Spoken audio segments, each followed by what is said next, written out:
Hello student, आप सबका हमारा YouTube channel the mathematics Centaur में स्वागत है। तो चलिए आज हम नया टॉपिक स्टार्ट कर रहे हैं, रियल एनालिसिस, जो कि यूपीएससी मैथ्स ऑप्शनल पेपर 1 और पेपर 2 दोनों में पढ़ा जाता है। बट आपको यहाँ पे रियल एनालिसिस का कंप्लीट स्टडी करवा दिया जाएगा, जिससे कि आपको अलग से पढ़ने का ज़रूरत नहीं होगा। दोनों को हम साथ में ही क्या करते हैं, पेपर 1 और पेपर 2 रियल एनालिसिस का जो दोनों पार्ट हैं, पेपर 1 और पेपर 2 दोनों का एक ही बार में हम क्या करेंगे, स्टडी कर लेंगे एक ही क्लास में। ऐसा नहीं कि अलग से हमको जो है पार्ट 2 के लिए अलग से क्लास दिया जाएगा। पेपर 1 में ही हम क्या करेंगे, कंप्लीट स्टडी कर लेंगे। चलिए, रियल एनालिसिस में हम क्या क्या स्टडी करते हैं, इन सब के बारे में हम आज की क्लास में डिस्कस कर लेते हैं। रियल एनालिसिस, आप कैलकुलस 12th में आप कैलकुलस पढ़े होंगे, ठीक है। कैलकुलस, इन कैलकुलस पे जितने भी थ्योरम्स और प्रूफ, इन सब का जो स्टडी किया जाता है, ठीक है। Theorems and proof deeply study किया जाता है, ठीक है।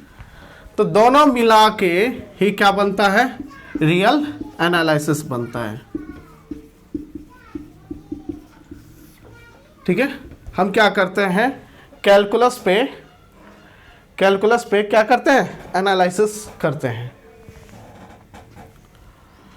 जैसे कि देखा जाए, ये कोकोनट में जो वाइट वाले जो मटेरियल होते हैं वो क्या हुए, हमारा कैलकुलस हुए।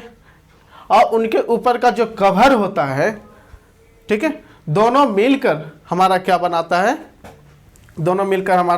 है, कोकोनट बनाता है। जस्ट वही कोकोनट किसके इक्विवेलेंट मानते हैं, रियल एनालिसिस भी किसके जैसा है, कोकोनट के जैसा है। उसके अंदर का जो मटेरियल है वो क्या है, कैलकुलस है। और जो उस पर जो डीपली जो स्टडी हम करते हैं, थ्योरम्स और प्रूफ्स, वो उसके क्या हुए, कवर हुए। और दोनों मिला के हमारा क्या तैयार होता है, रियल एनालिसिस तैयार होता है। तो चलिए हम इसके चैप्टर के बारे में पढ़ते हैं। कौन कौन से चैप्टर किस ऑर्डर में पढ़ाएंगे, ये चीज़ हम जान लेते हैं। तो सबसे पहले हम आपको बताएंगे सेट्स। व्हाट इज सेट, फिर डिफरेंट सेट। पहले सेट के हम टाइप पढ़ लेंगे, रोस्टर और set builder. Set builder for type of element and rules for element x belongs to the set A, capital A. That is, कहने का मतलब हुआ वह उस एलिमेंट, मान लिया कोई भी एलिमेंट एक्स है, उसको उस सेट में बिलोंग करने का क्या रूल है, उस रूल को सेटिस्फाई करता है या नहीं करता। यदि उस रूल को सेटिस्फाई करता है तो वह सेट में जाएगा, और यदि नहीं करता है तो उस सेट में नहीं जाएगा। कॉमास के अंदर यदि एलिमेंट को रखते हैं तो वह रोस्टर फॉर्म में होता है। और यदि type such that rules related to X, यदि इस फॉर्मेट में है तो वह क्या, किस फॉर्मेट, वह जो सेट है वह किस फॉर्मेट में कहलाएगा, सेट बिल्डर फॉर्म में कहलाएगा। फिर दोनों को चेंज ही करेंगे, रोस्टर को चेंज करेंगे सेट बिल्डर में, सेट बिल्डर को चेंज करेंगे रोस्टर में। ये चीज हुआ। फिर हम क्या करेंगे, एम्प्टी सेट को डिफाइन करेंगे, एम्प्टी सेट वेल डिफाइंड है या नहीं है। फिर सबसेट्स के बारे में जान लेंगे। फिर हम ये आपको बताएंगे, एम्प्टी सेट जो होता है वो सबसेट होता है किसी भी सेट का। तो ये इसके बारे में जान लीजिएगा। तो इसके पहले एक एक्सियोम्स आता है, there is no any set which is member of itself. ऐसा कोई भी सेट नहीं है जो खुद का मेंबर हो, ये एक्सियोम्स है। उसके बाद रसेल्स पैराडॉक्स के बारे में जानेंगे, पैराडॉक्स क्या होता है, ठीक है, ये चीज जान लेंगे। उसके बाद हम स्टडी करते हैं कार्डिनलिटी किसी सेट का क्या होता है। फिर कैंटोर साहब के बारे में बताया, कैंटोर साहब का ये जो सेट थ्योरी है ये उन्हीं के द्वारा दिया गया है, कैंटोर साहब के द्वारा। तो कैंटोर साहब ने क्या क्या जो है इसके इन्फिनिटीज के बारे में, इन्फिनिटीज के जो टाइप होते हैं उसके बारे में इन्होंने क्या क्या बताया, उसके बारे में हम बताएंगे। सेट तो उन्हीं के द्वारा दिया गया था। उन्होंने इन्फिनिटीज के बारे में भी कहा कि इन्फिनिटीज के जो होते हैं बहुत सारे कैटेगरीज होते हैं। इसके पहले जो भी मैथमेटिशियन थे उनका मानना था कि इन्फिनिटी ओनली वन होता है, ठीक है। दैट इज रियल नंबर्स का इन्फिनिटी, नेचुरल नंबर्स का इन्फिनिटी, सबका इन्फिनिटी क्या होता है, इक्वल होता है। बट कैंटर साहब ने कहा नहीं, कि नेचुरल नंबर्स का जो इन्फिनिटी होता है वो अलग होता है, और रियल नंबर्स का जो इन्फिनिटी होते हैं वो क्या होते हैं, अलग होते हैं। और नेचुरल नंबर का जो इन्फिनिटी होता है वो रियल नंबर के इन्फिनिटी से कम होता है। उसके बाद उन्होंने अलजेब्रिक नंबर, ट्रांसेंडेंटल नंबर, इन सब के बारे में बताया। उसके बाद हम पढ़ेंगे सेकेंड नंबर, सेट में ही पढ़ेंगे सेकेंड नंबर, काउंटेबिलिटी के बारे में। कौन सा सेट हमारा काउंटेबल है, कौन सा सेट काउंटेबल नहीं है। तो कैंटर साहब ने हमको ये चीज बताया कि कोई भी सेट यदि नेचुरल नंबर से, कि कोई भी सेट नेचुरल नंबर से क्या हो जाता है, वन फंक्शन को, वन ऑन टू फंक्शन को डिफाइन कर लेता है, तो वह सेट क्या हो जाता है, सिमिलर हो जाता है। किसका, नेचुरल नंबर्स का, नेचुरल नंबर का सिमिलर हो जाता है, तो वह जो सेट हो जाता है काउंटेबली इनफाइनाइट हो जाता है, काउंटेबल हो जाता है। फिर फाइनाइट से तो ऑलवेज काउंटेबल होता है, फिर काउंटेबली इनफाइनाइट के बाद दैट इज उसको इन्यूमरेबल सेट भी कहा जाता है। तो इन सब के बारे में बताएंगे। फिर काउंटेबिलिटी के बारे में जब बताएंगे तो उसमें हम आपको बताएंगे कार्टेशियन प्रोडक्ट, ठीक है, बहुत, फिर फाइनाइट प्रोडक्ट, फिर इनफाइनाइट प्रोडक्ट, ये सब countable, that is finite product of countable set is countable या नॉट, इसके बारे में बताएंगे। Infinite product of countable set is countable या नॉट, इसके बारे में आपको बताया जाएगा। उसके बाद हम टर्नरी एक्सप्रेशन, बाइनरी एक्सप्रेशन, इन सब के बारे में भी इसी में स्टडी कर लेंगे। Set of all binary operation countable होगा या नहीं होगा, ठीक है, ये चीज हो जाएगा। थर्ड नंबर में हम बताएंगे, जब काउंटेबिलिटी हो जाएगा तब हम आएंगे point set topology. Point set topology, point set topology में क्या है, कोई भी एलिमेंट रियल नंबर का किसी सेट का इंटीरियर पॉइंट होगा या नहीं होगा, फिर आइसोलेटेड पॉइंट होगा या नहीं होगा, लिमिट पॉइंट होगा या नहीं होगा, इंटीरियर, लिमिट पॉइंट, इन सब के बारे में स्टडी करेंगे। एक्सटीरियर के बारे में, फिर फ्रंटियर के बारे में, फिर बाउंड्री पॉइंट के बारे में स्टडी करेंगे। जब ये सब स्टडी कर, नेबरहुड्स के बारे में स्टडी करेंगे। नेबरहुड्स का जब स्टडी कर लेंगे उसके बाद हम आएंगे ओपन बॉल और क्लोज बॉल के बारे में। यूनियन ऑफ आर्बिट्रेरी यूनियन, फिर finite union of close ball is close या not, finite union of open ball is open या not, arbitrary union of open ball open या नॉट, इन सब के बारे में बता दिया जाएगा। तो ये सब हम जो पढ़ेंगे वो किस में पढ़ेंगे, पॉइंट सेट टोपोलॉजी। ये चीज फिर ये चीज जब हो जाएगा, फिर एप्सिलॉन के बारे में बताएंगे, एप्सिलॉन क्या होता है, ठीक है। जब पॉइंट सेट टोपोलॉजी हो जाएगा तब हम आपको बताएंगे सीक्वेंस के बारे में, कि सीक्वेंस क्या होता है, सीक्वेंस क्या होता है।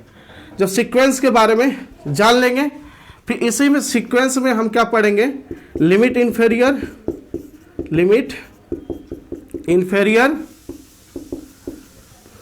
थर्ड में लिमिट सुपीरियर, फिर फोर्थ में ऑसिलेटिंग,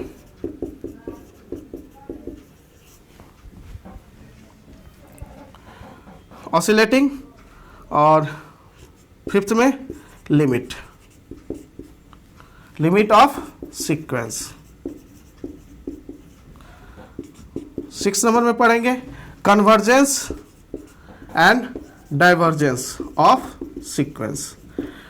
हम यहाँ पे रियल एनालिसिस में जो भी, जैसे कि पहले 11th 12th में जो हम कैलकुलस पढ़े थे, तो उसमें हम जो भी ये कंटिन्यूटी, डिफरेंशियलिटी, ये सब जो भी पढ़े थे, उसमें हम एक कंटिन्यूअस पाथ से किसी पॉइंट के तरफ हम टेंस करते थे, कंटिन्यूअस पाथ से। बट यहाँ पे हम क्या करेंगे, जो टेंस करेंगे सीक्वेंशियल वे से, सीक्वेंशियल पाथ से हम क्या करेंगे, तो जो भी स्टडी करेंगे रियल एनालिसिस में सब सीक्वेंस के आधार पे ही करेंगे।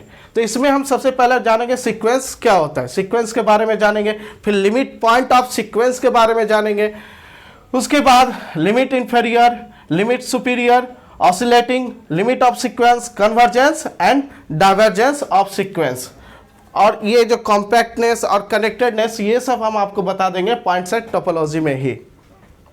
उसके बाद जब convergence and divergence of sequence आप जान लीजिएगा, तब हम ये 5th में पढ़ाएंगे सीरीज ऑफ सीक्वेंस या इनफाइनाइट सीरीज फिर 6 नंबर में पढ़ेंगे convergence and divergence of series. आप क्या पढ़ोगे? किसी भी सीरीज का कन्वर्जेंसी और डाइवर्जेंस। मान लिया कोई सीरीज है 1 + 1/2 + 1/3 + 1/4 ... 1/n + 1/n + 1। क्या यह सीरीज किसी पॉइंट की तरफ कन्वर्ज कर रहा है या नहीं कर रहा है? ठीक है, इसके बारे में हम जानेंगे। 1/n⁴ इस टाइप के आपको बहुत सारे सीरीज होंगे, जैसे 1 + 1/1 factorial + 1/2 factorial + 1/3 factorial + 1/4 factorial ... 1/n factorial. ये जो है, ये जो सीरीज है हमारा इनफाइनाइट सीरीज, ये किसी पॉइंट के तरफ कन्वर्ज कर रहा है, किसी रियल नंबर के तरफ कन्वर्ज कर रहा है या नहीं। तो इन सब के बारे में हम कन्वर्जेंसी और डाइवर्जेंसी ऑफ सीरीज में पढ़ेंगे। इसमें बहुत सारे टेस्ट आएंगे, रेशियो टेस्ट आएंगे, तो उस सब के बारे में हम इसी में ये 6th नंबर जो convergence and divergence of series जो है, इसी में हम क्या करेंगे? स्टडी कर लेंगे। इसमें बहुत सारे टेस्ट आएंगे, उस सब का स्टडी करेंगे।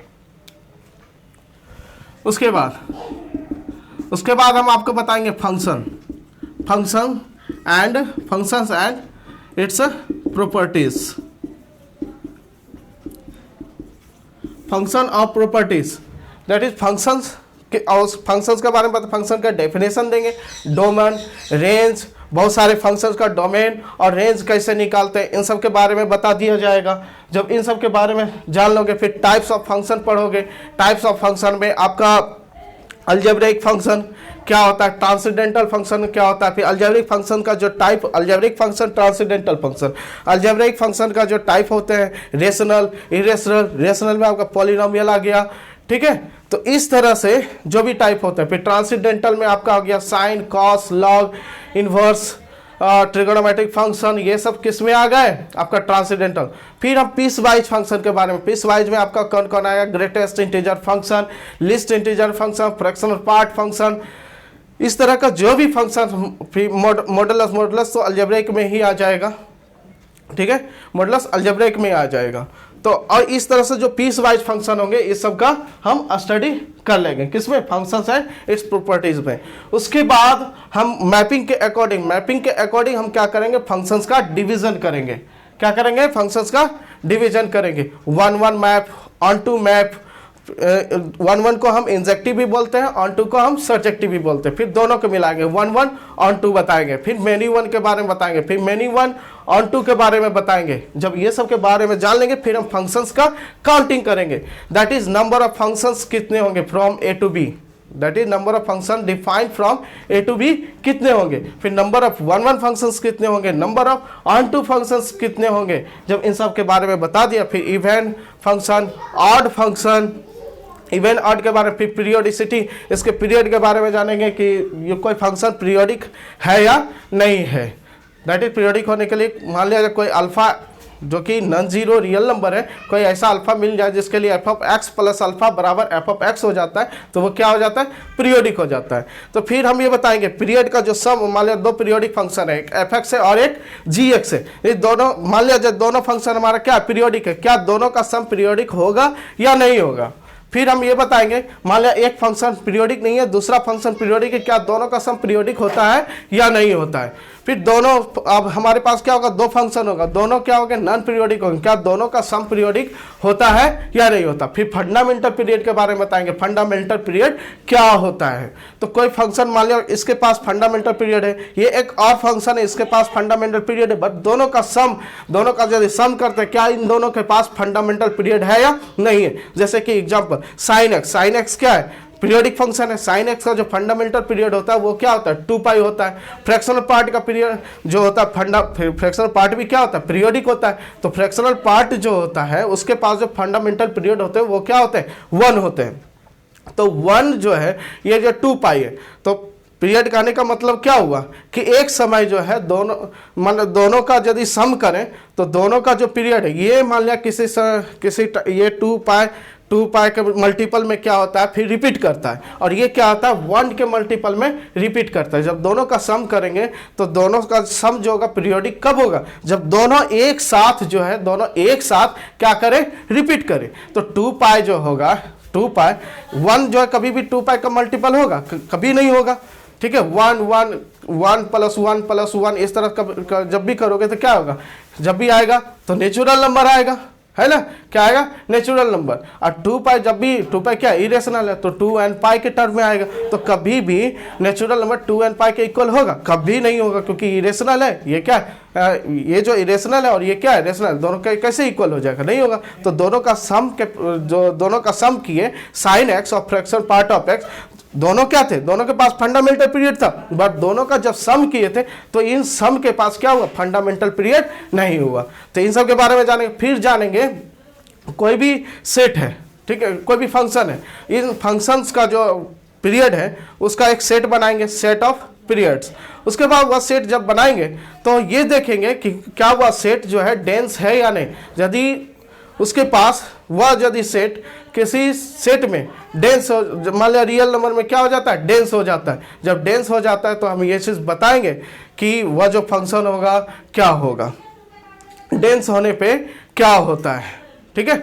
अब मान लिया जाए कोई भी सेट है, यदि उसके पास फंडामेंटल पीरियड नहीं है और वह पीरियोडिक है, तो वह उसका जो पीरियड का जो सेट बनेगा वह क्या होगा, डेंस होगा, किसमें, रियल नंबर में। फिर हम उस पर ये बात करेंगे कि मान लिया कोई फंक्शन उसके पास फंडामेंटल पीरियड नहीं है, उसके पास फंडामेंटल पीरियड नहीं है और वह क्या डिफरेंशिएबल है, डिफरेंशिएबल है तो बेसिकली कंटिन्यूस होगा। वह फंक्शन डिफरेंशिएबल भी है तो हम ये आपको बता देंगे वह फंक्शन जो होता है वह कांस्टेंट होता है या नहीं होता है। तो इसके बारे में हम जान लेंगे। तो ये सब हम पीरियोडिसिटी में हम बहुत डीप से स्टडी करेंगे, जो पीरियोडिसिटी के बारे में स्टडी कर लेंगे और इसी के अंदर हम फंक्शन एंड इट्स प्रॉपर्टीज के अंदर ही हम सारे ग्राफ के बारे में भी, बहुत सारे फंक्शंस के ग्राफ के बारे में जानेंगे। ग्राफ जानना जरूरी होता है क्योंकि जब आप रीमान इंटीग्रल या कोई भी मतलब कि इंटीग्रेशन ये सब जो भी रीमान इंटीग्रेशन ये सब जब करते हो तो वहाँ पे ग्राफ का ज़रूरत होता है, कहाँ से कहाँ तक जो लिमिट लेंगे,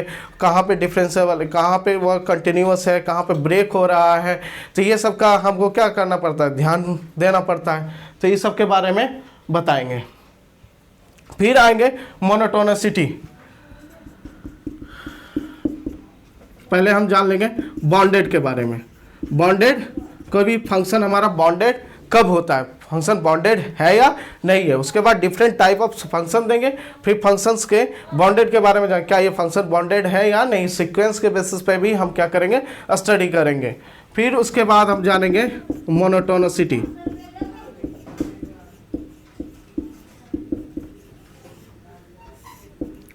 जब आप मोनोटोनिसिटी जान लोगे, इसी में हम पढ़ेंगे स्ट्रिक्टली इंक्रीजिंग, स्ट्रिक्टली डिक्रीजिंग, इस सब के बारे में। कांस्टेंट फंक्शन के बारे में जानेंगे, increasing, monotonic, decreasing, constant function, ये सब के बारे में जान लोगे।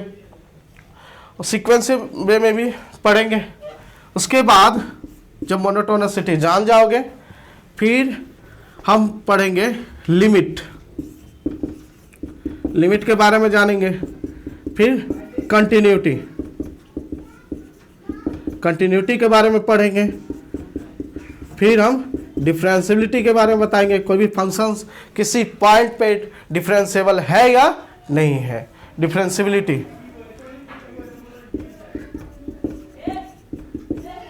जब डिफरेंशियबिलिटी आपका हो जाएगा तब आपको बताया जाएगा मीन वैल्यू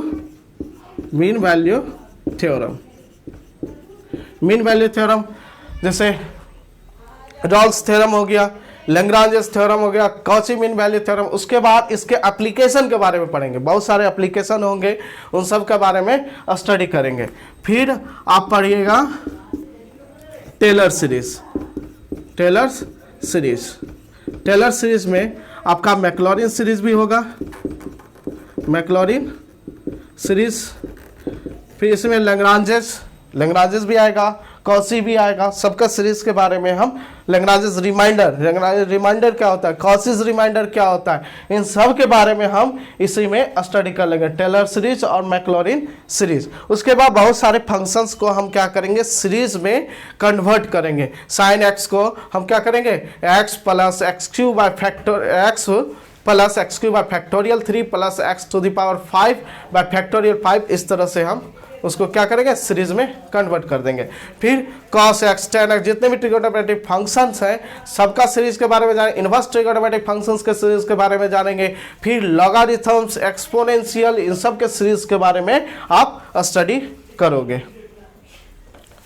उसके बाद जब आप ये स्टडी कर लेते हो फिर आपको इसी में जो कंटिन्यूटी आप जब पढ़ते हो तो उसमें आपका एक और आता है uniform continuity, uniform continuity.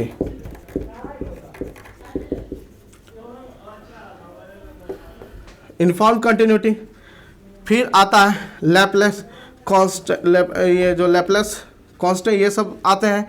Uniform continuity आप पढ़ लोगे। उसके बाद आओगे एब्सोल्यूट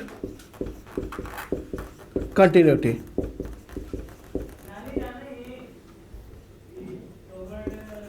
फिर लिप्सिस फंक्शन के बारे में जानोगे।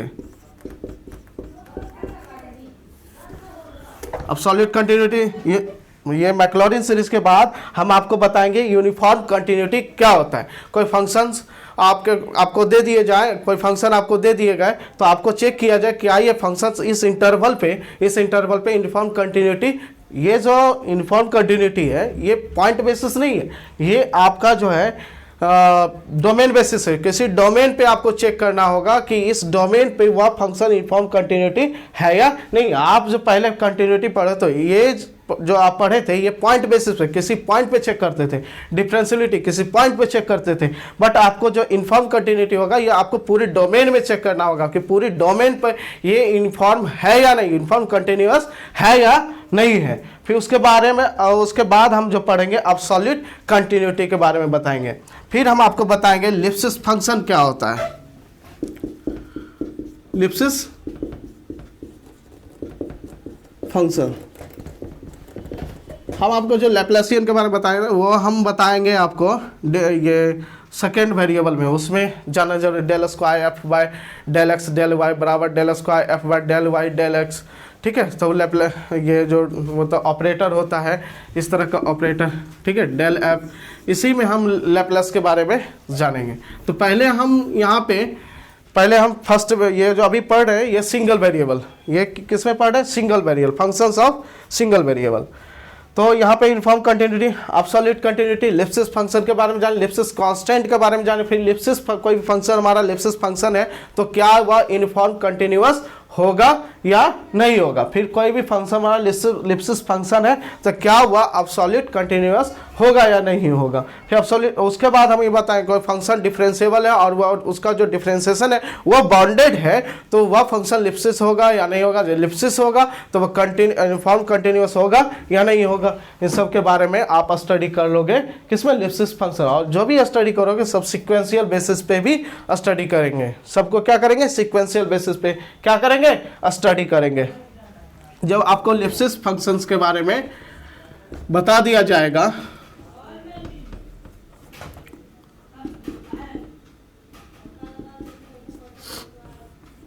लिप्सिस फंक्शन के बारे में जब जान लोगे तब आप आओगे कि ये जो मान लिया कोई फंक्शन ये मैक्सिमा मिनिमा कब होता है, मैक्सिमा एंड मिनिमा।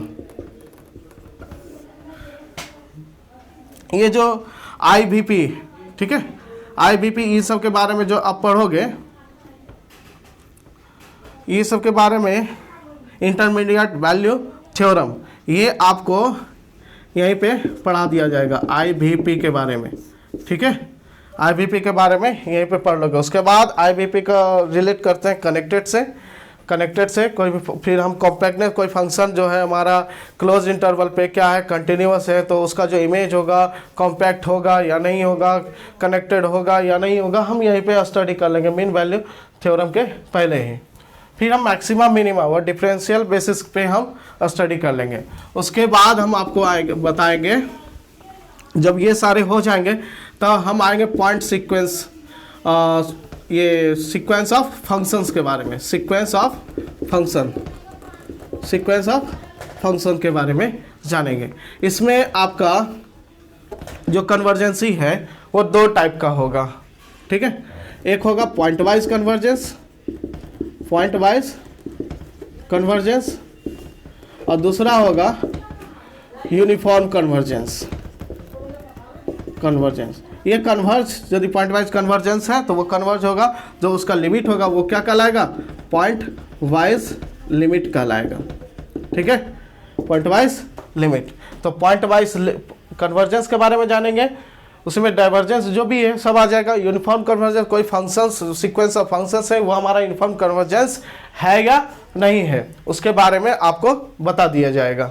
जब आप सीक्वेंस ऑफ फंक्शंस के बारे में पढ़ लोगे तब आप आओगे, ये यहाँ से पेपर 2 आपका स्टार्ट हो जाता है। रीमान इंटीग्रेशन में आपका पार्टीशन ऑफ क्लोज्ड इंटरवल। यह फंक्शन क्या होना चाहिए, बाउंडेड होना चाहिए, ठीक है, बाउंडेड ऑन क्लोज्ड इंटरवल, ठीक है। उसके बाद नॉर्म्स के बारे में पढ़ेंगे, नॉर्म्स क्या होता है। उसके बाद डार्बॉक्स सम के बारे में पढ़ेंगे, डार्बॉक्स सम क्या होता है, डार्बॉक्स लोअर सम, डार्बॉक्स अपर सम क्या होता है, ठीक है।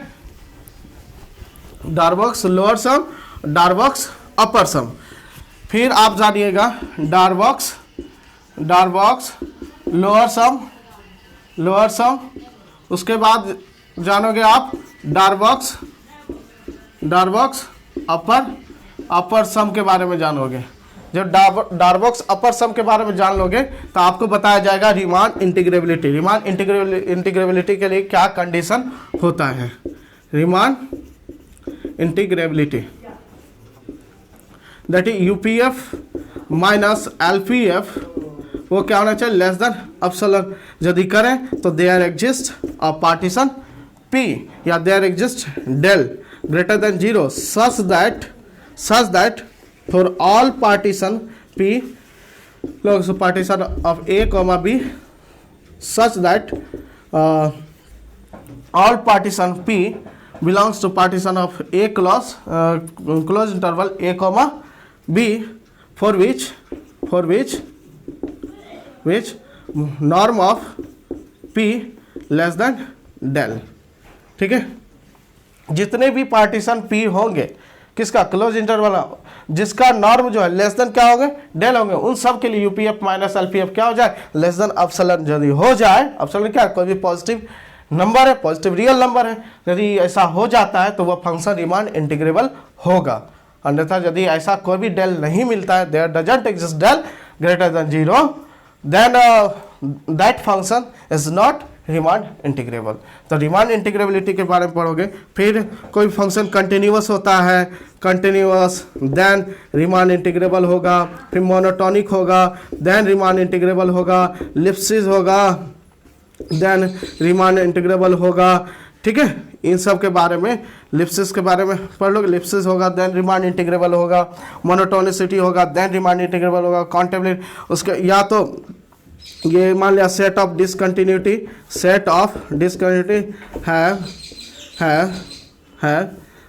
Has measure 0। यदि सेट ऑफ डिसकंटिन्यूटी के पास सेट ऑफ डिसकंटिन्यूटी का जो मेजर है वो क्या हो जाए, 0 हो जाए, तो यदि सेट ऑफ डिसकंटिन्यूटी का यदि मेजर क्या हो जाएगा, 0 हो जाएगा, तो वो क्या हो जाएगा, रीमान इंटीग्रेबल हो जाएगा। सेट ऑफ डिसकंटिन्यूटी है मेजर 0 देन रीमान इंटीग्रेबिलिटी होगा। कोई फंक्शन डिफरेंशिएबल है और उसका डेरिवेटिव क्या हो जाए, बाउंडेड हो जाए, तो रीमान इंटीग्रेबल होगा। इन सब के बारे में स्टडी करवा दिया जाएगा। फिर आपको बताया जाएगा बाउंडेड वेरिएशन के बारे में। बाउंडेड वेरिएशन बाउंडेड वेरिएशन क्या इंप्लाइज करता है रीमान इंटीग्रेबल को या नहीं करता है। फिर बहुत सारे फंक्शंस के बारे में पढ़ेंगे, बहुत सारे फंक्शन आपको देंगे कि चेक कीजिए कि आप क्या यह फंक्शन बाउंडेड वेरिएशन है या नहीं है। जब बाउंडेड वेरिएशन आप पढ़ लोगे तब आपको पढ़ाया जाएगा इम्प्रॉपर इंटीग्रेशन। जो आप 12th क्लास में जो पढ़ते हो इंटीग्रेशन, तो वह जो इंटीग्रेशन होता है वह कौन सा इंटीग्रेशन होता है, प्रॉपर इंटीग्रेशन। ठीक है, इम्प्रॉपर इंटीग्रेशन। इम्प्रॉपर कहने का मतलब होता है या तो आपका लिमिट अनबाउंडेड होगा, या तो आपका लिमिट अनबाउंडेड होगा, या तो फंक्शंस उस वह जो लिमिट है उसके अंदर किसी पॉइंट पे क्या हो जाए, अनबाउंडेड हो जाए। तो ऐसे कंडीशंस में वह जो इंटीग्रल होते हैं उस इंटीग्रल को क्या बोलते हैं, वह उस इंटीग्रल वह उस डेफिनेट इंटीग्रल को हम क्या बोलते हैं, इम्प्रॉपर इंटीग्रल कहते हैं। फिर इसके कन्वर्जेंसी और कन्वर्जेंसी डाइवर्जेंसी के बारे में पढ़ेंगे। इसमें बहुत सारे टेस्ट आएंगे, सब टेस्ट का एबल्स टेस्ट, डिरिचलेट टेस्ट, इन सब के बारे में पढ़ेंगे। जब इसके बारे में आप पढ़ लोगे तब आपको बताया जाएगा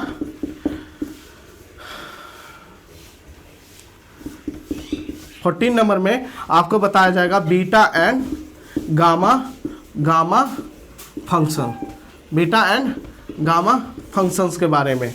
जब आप बीटा और गामा फंक्शंस पढ़ लोगे तो उसके बाद आपको हम बताएंगे फंक्शन ऑफ